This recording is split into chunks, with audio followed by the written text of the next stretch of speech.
Hello everybody and welcome! If you missed it, a bunch of content creators and news outlets received an early build copy of Pokemon Scarlet and Violet. They got their hands on it for about 2 hours and they revealed everything that they learned. I'm here to give you all that information in one video. Let's get to it. Before we get started, I just want to shout out my friend Philly Beats You for providing the information and the footage for me. I thank you, my friend. You did an awesome job. Shout outs to Philly for not following or subscribing. Please make sure you change that ASAP. Also, shout outs to Joe Merrick and Cerebi.net for their breakdown as well. We're gonna be pulling some information for both of those mostly. Everywhere else pretty much had the same information. If something came out from someone in particular, we'll shout them out too. But let's dive right in. First and foremost, for us shiny hunters out there, great news, overworld shinies are confirmed. Joe Merrick from Cerebi got the first ever shiny in Scarlet and Violet outside of Pokemon and Game Freak staff, I'm assuming.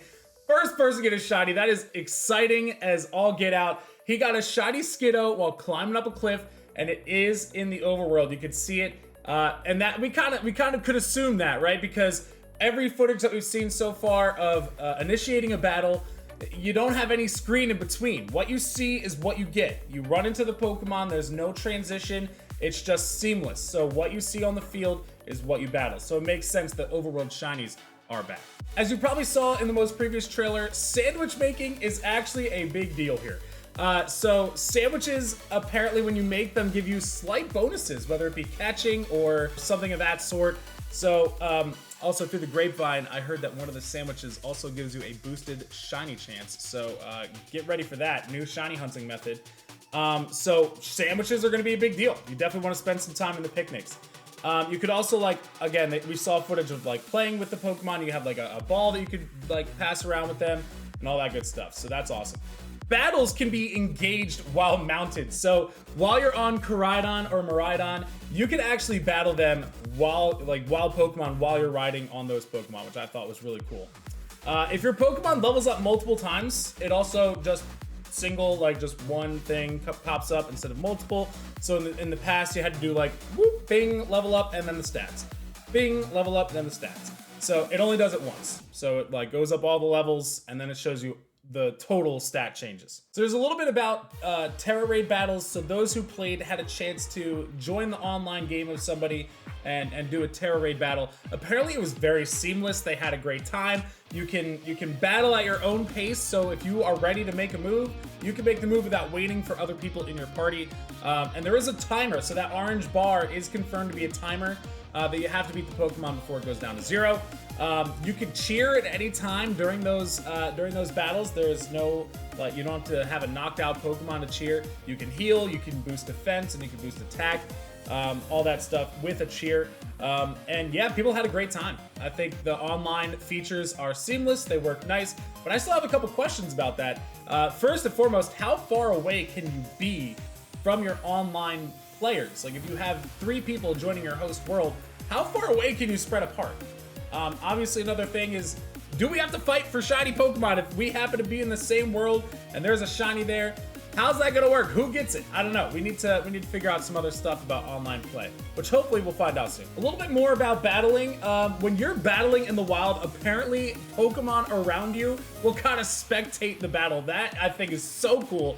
So there's a lot of interactivity here. And speaking of, weather is another thing that Pokemon and your trainer will react to. So somebody reports on a Farigiraf that they were using. It suddenly started downpouring and it started skipping around happily.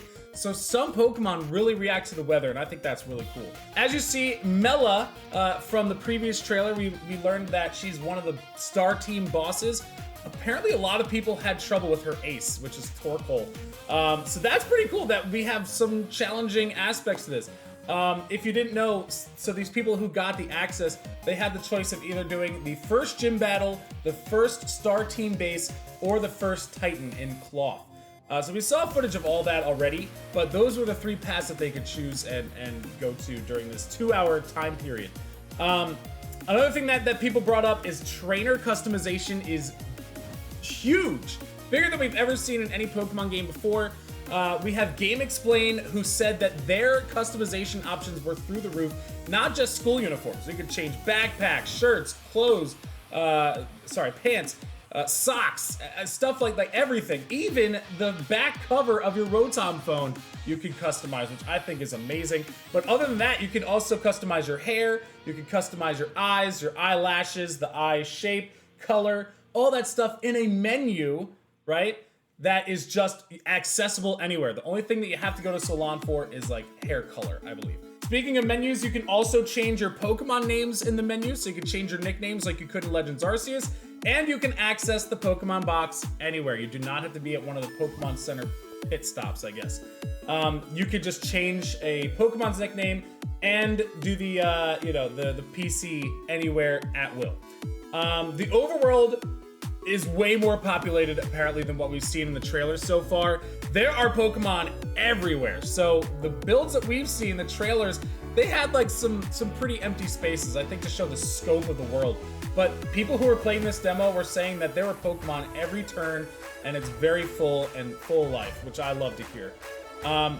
The Titans. So apparently they have 3 stages to them. So the cloth battle that we saw, people who chose the cloth battle in their 2-hour time limit, they fought it and then it ran off after being defeated. And then they had to go chase after it a second time, beat it a second time, and it ran off again. And the Nintendo people who were there watching them play the demo, they had like limitations. They wouldn't let them go after it for the 3rd time. So there's got to be something exciting after the 3rd time. Whatever happens after that, we're gonna have to wait for the Pokemon Company to say something, or until we play it ourselves. There is an option now after you finish a battle to use up items in your inventory to automatically heal your Pokemon. If you have the potions available, you can set it to auto heal after every battle, and it'll use up those potions until you don't have any more left. That's a pretty cool, unique addition. Also, experience candy is back. If you guys remember from Sword and Shield, doing raid battles and such would give you large, medium, small, extra large XP candies. Those are apparently back in Scarlet and Violet. You can also buy pre-made dishes from vendors. So instead of just making them at the picnic, there are places where you can buy certain meals. So that's something that we didn't know before. The TM machine is one place you can get TMs. Apparently they discovered that if you beat the gym leaders, they give you TMs traditionally.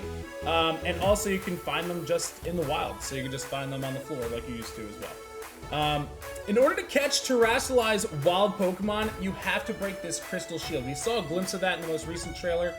So you can't catch it before that. It's kind of like a raid battle in Sword and Shield. You have to get it down to a certain amount of health, and then you can catch it. So that's kind of how that works now. If you run away from the battle like that, the Pokemon will actually stay in the overworld. So you can run away if you're not feeling up to it. If it's too high of a level, you can just run away and come back to it later. It'll still be on the map. Buildings that you can enter are marked with a placemat, so you don't have to like walk into a door and find out for yourself. If it has a placemat, you can walk into it. I think that's nice. You can also relearn or forget moves from a menu, just like in Legends Arceus. So it gives you the previous moves that it learned, and you can choose from those based on level. So if you catch a level 37 something, right, you can pick the moves that it would learn at level 5 or level 10 if it doesn't have those moves anymore after you catch it. Picnics also reward XP and friendship points. We kind of also could assume that. That was the case in camps in Pokemon Sword and Shield. Apparently Sierra Dawn, shout outs to Sierra, found out the Terra Blast base power is 80. Terra Blast is the unique move that Pokemon learned after they Terrasilize. That move is now the same typing as their Terra type. So if you have a water type Jigglypuff that knows this move, Terra Blast is now a water type move that does 80 base damage. So that is cool. And then of course it has the stab to that. On top of that, we also learned that Terrasilizing makes stab for the new typing. So again, going back to this water type Jigglypuff. So Jigglypuff is normal fairy type and a water Terra type. It now has 3 stab moves. The normal and fairy moves that it knows are still stab, plus whatever water moves it knows now are stab after Terrasilizing. So I think that's really cool. If you don't know what stab is, it's same type attack bonus. So if you use a move that's the same type as your Pokemon, it does more damage. So it also says here, and Nuzlockers, I don't know how you're gonna get past this one, but there are no random encounters in this game. So there's no tall grass, there's no exclamation points like there were in Sword and Shield. Everything is out in the open. So I don't know how we're gonna choose these random encounters. Best of luck, Nuzlockers. Whenever you guys come up with rules, let me know. I'd be interested to Nuzlock this game, but ow. Okay, for now, a couple of pieces of information that only came from one spot, and we're not sure if that information should have come out or not. But IGN claims in their review that the car that you see Mela driving in on at the Team Star base is a Pokemon, and we kind of had ideas. It kind of moves, and it looks like it has a mouth and stuff. But it is confirmed to be a Pokemon. We don't know what typing it is. We don't know its name. But apparently you fight the car, which I think is pretty interesting. So maybe that's the Ace people were talking about instead of Torkoal. Who knows? But they were probably keeping them under wraps. But IGN just straight up says, you fight the car against Team Star. It has an ability Speed Boost also. We learned its ability. So that's pretty cool. Also, again, the day and night cycle is not part of like our actual day and night cycle in like your Switch time.